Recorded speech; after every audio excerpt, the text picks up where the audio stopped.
Hello, dear students. I hope and wish that you all are doing good for yourself. And now we'll move to the next chapter of our class 8 NCERT. This chapter and this entire unit, there are two chapters in this unit, judiciary. It talks about judiciary. So till now, both in our class 6, 7th and now in class 8th, we have discussed everything that is there in the NCERT books regarding the first two organs of the state, that is legislature and judiciary, this executive. Now we will come to judiciary, and then we will see what exactly judiciary is, how it functions, what are the roles, what are its own limitation. So here you see this is the Supreme Court of India situated in Delhi. We have just one Supreme Court. Of course, Supreme can be just one. If it's more than one, it's not Supreme. So that's the office of Supreme Court in Delhi.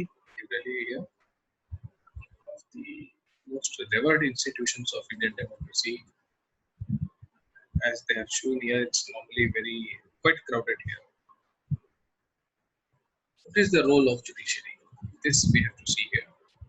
So when we talk about the role of judiciary, the first thing it says is dispute resolution.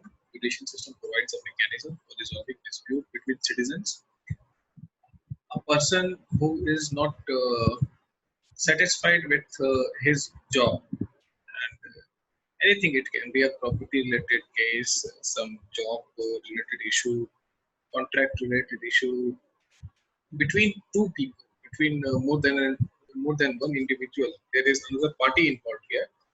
So whenever he or she is not happy with any other individual, he or she tries to resolve the matter on their own. But there might come a chance where none of them trust each other. So when they don't trust each other, when I don't trust what you are saying and vice versa, we shall move to court. On which an institution on which both of us have to trust. So it provides a dispute resolving mechanism to citizens. Between citizens and government, there might be chance I'm not happy with my government. Several people have filed PILs against the government. PIL stands for public interest litigation. So I can file a case against the government, my state government, my central government, any form of government. Between two state governments, we have discussed this, Karnataka and Tamil Nadu fighting since I was in school over Kaveri River. Funny part is they have not been able to create an alternative to it. And both have access to sea. Both of them have huge coastal areas and they are fighting for an incredible India. So, and between center and state government, at times like Kerala has recently. So Kerala government has recently filed a petition in Supreme Court where they have questioned central government's move to bring the CAA, the Citizenship Amendment Bill. They say that it's against Article 14, and whether it is against Article 14 or it's right, that we shall discuss separately when we will study citizenship and the need and the center's move to bring CAA. Second is judicial review. Final interpreter of the Constitution. Please remember this line. It was asked in your prelims. They gave 4 options: Supreme Court, Prime Minister, Council of Ministers, and President. Who is the final interpreter of the Constitution? So, it is the Honorable Supreme Court of India. Which means they are the final words when it comes to saying anything on any constitutional article or any provision. If there is an ambiguity on any of the constitutional provision, it's the Supreme Court that would interpret the correct meaning. They are the final. And it also has the power because of this judicial review. You can write here, you can just put a one sticky note and write here Article 13, 1.3. Article 13 of the Indian Constitution implicitly provides for judicial review because it has the power. Judiciary also has the power to strike down particular laws passed by the parliament if it believes that these are violation of basic structure of constitution, and I'll do it with you, don't worry, we'll do it together. We shall write here article 13 and we'll give an example, because these things we have to study. So why not keep ourselves updated during NCERT days itself, so that when we will see that, we'll know that yes, we have discussed that during NCERT itself. NJAC, now what is NJAC and everything we'll discuss later. When we'll study Supreme Court in detail, we'll study first judges, second judges, third judges, and the fourth judges case. So NJAC is the fourth judges case. Next, it comes to upholding the law and enforcing fundamental rights. So it's the Supreme Court which upholds the law and fundamental rights. We all have 6 fundamental rights that are given to us by the Indian Constitution. So if someone tries to trespass over them, someone tries to violate them, then Supreme Court can protect us. It's the protector, upholder of the fundamental rights. So what is an independent judiciary? Without reading this, I can just summarize it for you. A judiciary which is not pressurized by the government, a judiciary which takes decision on its own, a judiciary which decides case on the merit of the case without favoring the government. Imagine a scenario. China, it has a committed judiciary. There the highest court cannot take any decision that does not favor the Chinese government. So suppose me and you are Chinese and we try to file a case against our government. First of all, we won't be able to file the case because they will shut up. They will just shut us up. They will kill us even before we can file them. But somehow if we succeed, even then the Supreme Court will not favor us. They will always favor their government. So this happens when there is a non-independent judiciary. And it would not have been possible if Indian judiciary was not independent for anyone to sue its own government, to question their own government and take their government in the court.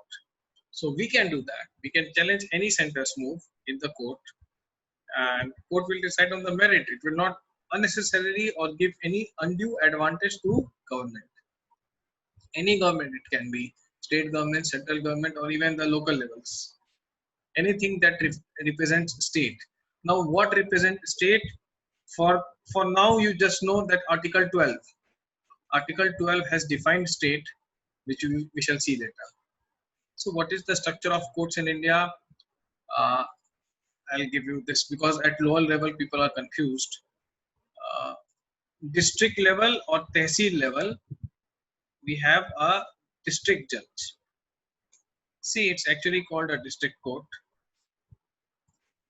or subordinate court. There we have a session court. District court usually deals with civil matters. Session court deals with criminal matters. Civil matter means divorce, property dispute, inheritance.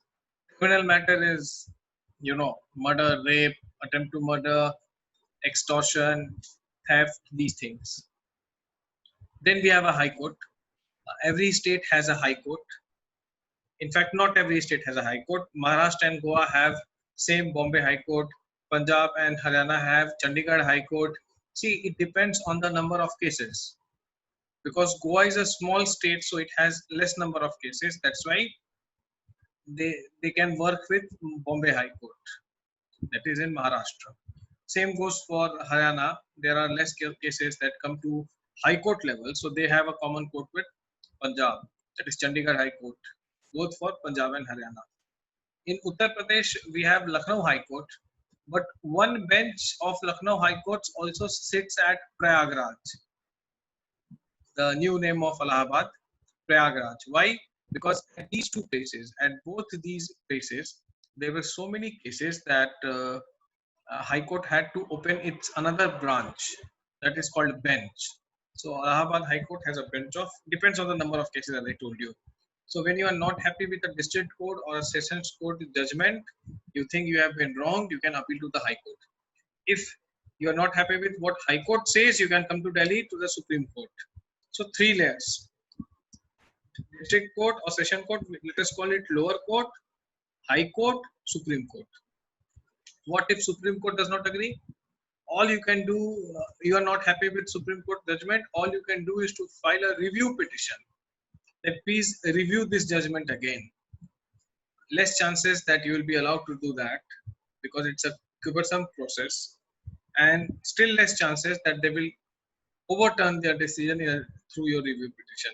So Supreme Court is the final word. After that, God is left. And as they have written here, Supreme Court is New Delhi, presided over by Chief Justice of India. So this is the pyramidal hierarchy: lower courts, high courts, Supreme Court.